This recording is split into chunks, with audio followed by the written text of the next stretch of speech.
Isabella Rossi sat in the family court gallery, her posture a perfect study in controlled composure. Inside, a hurricane of grief and fury threatened to tear her apart, but on the outside, she was stillness itself. Across the aisle, her soon-to-be ex-husband, Marco, leaned close to his attorney, a smirk playing on his lips. Beside him sat Celia, his 25-year-old assistant, her hand resting possessively on his arm, her designer dress and oversized sunglasses a stark contrast to Isabella's simple, elegant sheath. The air in the room was thick with the scent of old wood and anxiety. Lawyers shuffled papers, the clerk called the calendar, and the judge, a stern woman with sharp eyes, reviewed the final motions for their divorce settlement. Marco was claiming Isabella was an unfit mother, too emotionally unstable and financially dependent to care for their 7-year-old daughter, Julia. He wanted full custody, the penthouse apartment, and to limit Isabella to supervised visits. "Your Honor," Marco's lawyer began, his voice oozing false sympathy, "my client is deeply concerned for his daughter's welfare. Mrs. Rossi has no substantial income of her own. Her mental state is fragile following the breakdown of the marriage, and her lifestyle is unsustainable. We have documentation of erratic behavior." Isabella's lawyer, a fierce woman named Eleanor Vance, stood. "Objection, Your Honor. Characterization without evidence." "Sustained," the judge said, her gaze shifting to Isabella. "Mrs. Rossi, your counsel has filed a motion for a more equitable settlement based on your contributions to the marriage and your husband's career. Do you have anything to add before I rule?" Isabella rose to her feet. Her voice, when it came, was calm and clear, cutting through the stuffy air like a bell. "Yes, Your Honor. Before you rule, I would like to call one final witness to the stand." Marco's head snapped up. His smirk vanished. His lawyer frowned, shuffling through his notes. "We have no further witnesses on the docket, Your Honor." "This is a witness for the defense," Isabella said, her eyes never leaving the judge. Celia, who had been examining her manicure, went perfectly still.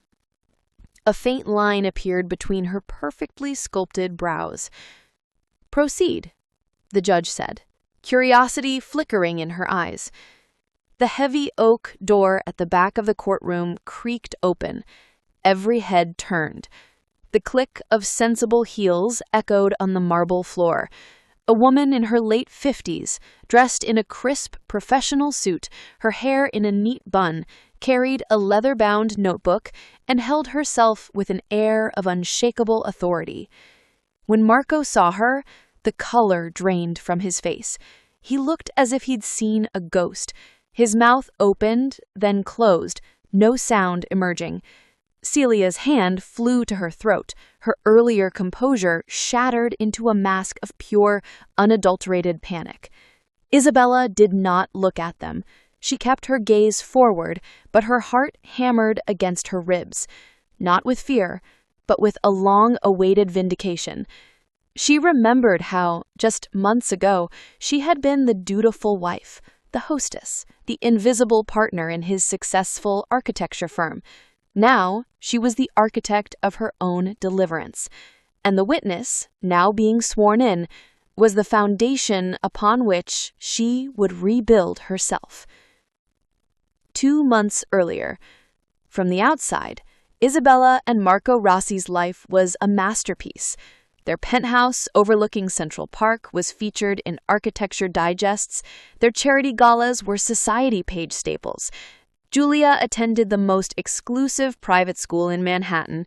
Isabella, 38, was the elegant, cultured heart of it all, a former art historian who had gracefully stepped back from her curatorial career to support her husband's meteoric rise and raise their daughter Julia.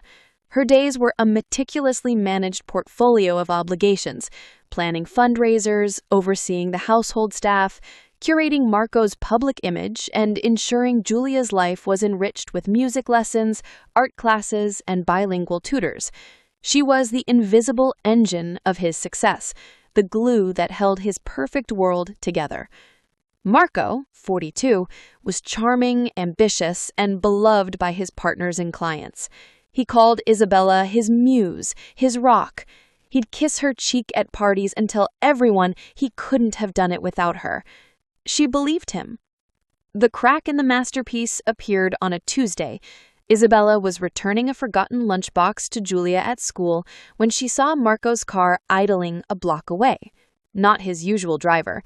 She almost didn't recognize it. Then she saw him. He was leaning against the driver's side door, laughing, and leaning into him, her hand on his chest, was Celia, his young, vivacious assistant. Isabella's blood ran cold. It wasn't the casual proximity. It was the intimacy of the gesture, the familiarity of his hand on her lower back. She stood behind a delivery truck watching as he tucked a strand of hair behind Celia's ear, a gesture he'd once reserved for her. She didn't confront him then. She went home, her hands shaking as she arranged flowers for a dinner party they were hosting that evening. She played her part perfectly, laughing at his jokes, discussing zoning laws with a councilman, all while her mind raced. That night, after the last guest left, she found Marco in his study, pouring a nightcap.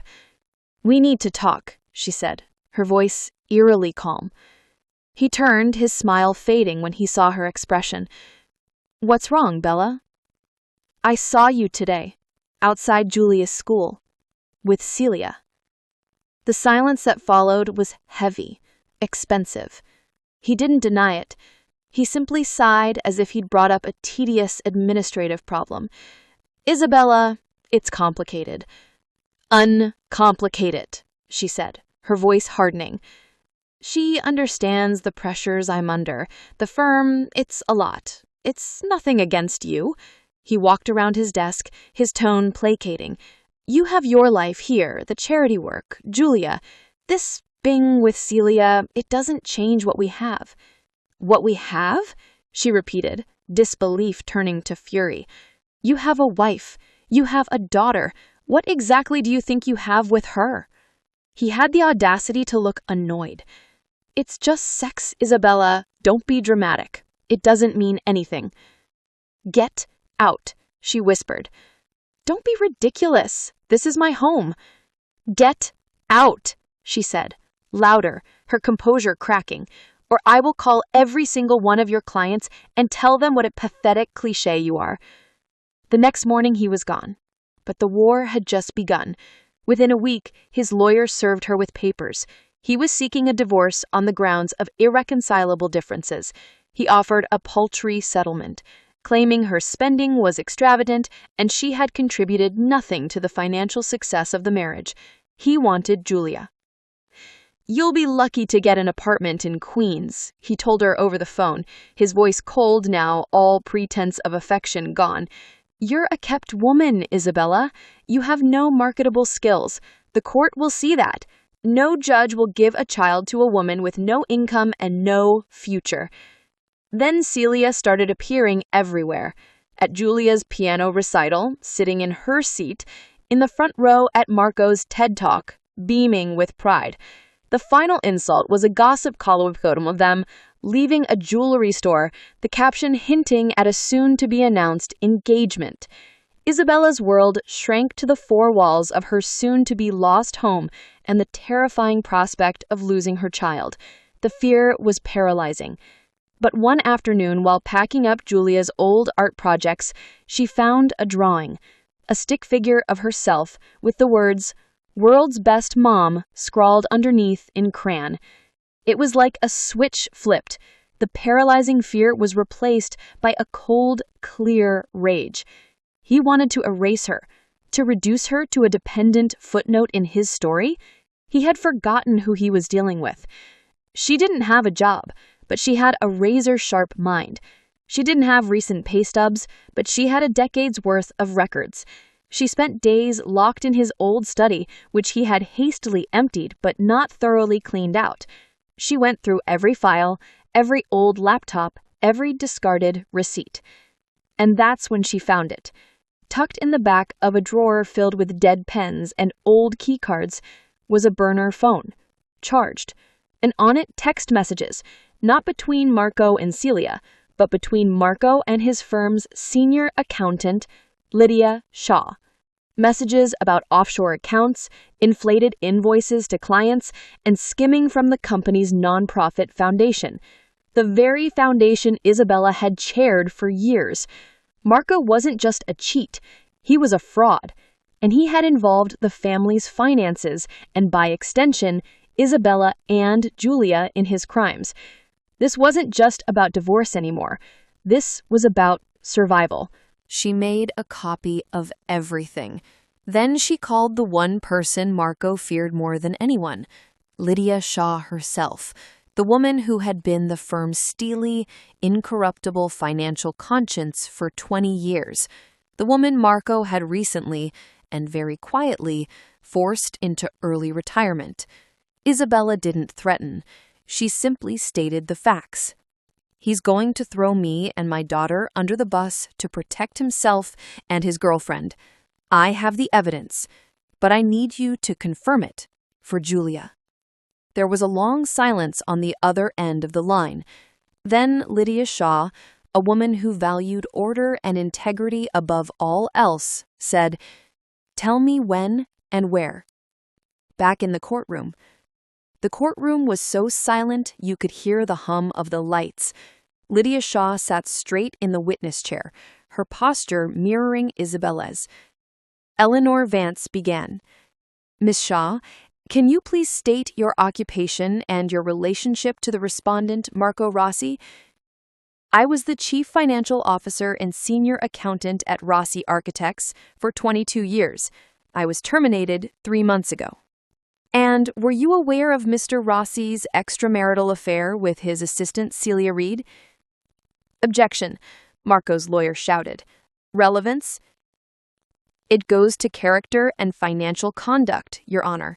The mistress's lavish lifestyle was funded by marital assets and, as we will show, by fraudulent means." Overruled. "Answer the question." "Yes, I was aware." Mr. Rossi began using company funds to pay for hotel rooms, dinners, and gifts for Miss Reed, approximately 14 months ago. He classified them as client entertainment or business development. A murmur went through the room. Marco had gone from pale to a sickly gray.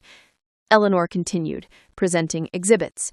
"And is it true that Mr. Rossi was also funneling money into offshore accounts, misstating profits, and defrauding investors?" "Yes." "And did these activities involve the Rossi Family Foundation, chaired by my client?" "They did. He used the foundation's accounts to launder money and write off personal expenses. And when you confronted him about this," Lydia's eyes finally flickered to Marco, who looked away. "He told me to be a team player. When I refused, he fabricated reasons to force me out. He said no one would believe the word of a bitter, old, retired accountant over a golden boy like him." The testimony was methodical, devastating, and utterly incontrovertible. Lydia had the records, the dates, the wire transfers. She painted a picture of a man so reckless in his greed and arrogance that he had jeopardized everything: his company, his family's security, his freedom. When Eleanor finished, Marco's lawyer had no questions. He could only sit down, defeated. The judge did not need to retire to consider her verdict. Her face was stern. "Mr. Rossi," she began, her voice cold, "this court is appalled. You have not only shown a reckless disregard for the law and fiduciary duty, but you have also attempted to use this court as a weapon to further victimize your wife and child. She awarded Isabella primary custody of Julia. She granted Isabella the penthouse, a substantial lump sum alimony payment, and a majority of the marital assets, stating that Isabella's non-financial contributions to the marriage and the business were immeasurable. Furthermore, she referred the financial evidence to the district attorney's office for investigation. Marco sat shattered. Celia had already slipped out of the courtroom, her head down, her future as a society wife evaporating before her eyes. Isabella did not cheer. She simply looked at her husband, the man who had tried to make her nothing, and saw the nothingness he had created for himself. Outside the courtroom, Lydia Shaw approached her. She said, "For what it's worth, you were always the brains behind the brand. He was just the charming facade." Isabella managed a small, tired smile. "Thank you, Lydia, for Julia." She walked out of the courthouse alone, into the bright afternoon sun. The fight was over. The victory was hers. But it wasn't sweet. It was sobering. She had not just won a settlement. She had salvaged her future and protected her daughter from a man who had proven himself to be utterly bankrupt. She went home to her daughter, to their home, and closed the door on the past. The future, for the first time in a long time, was hers to design.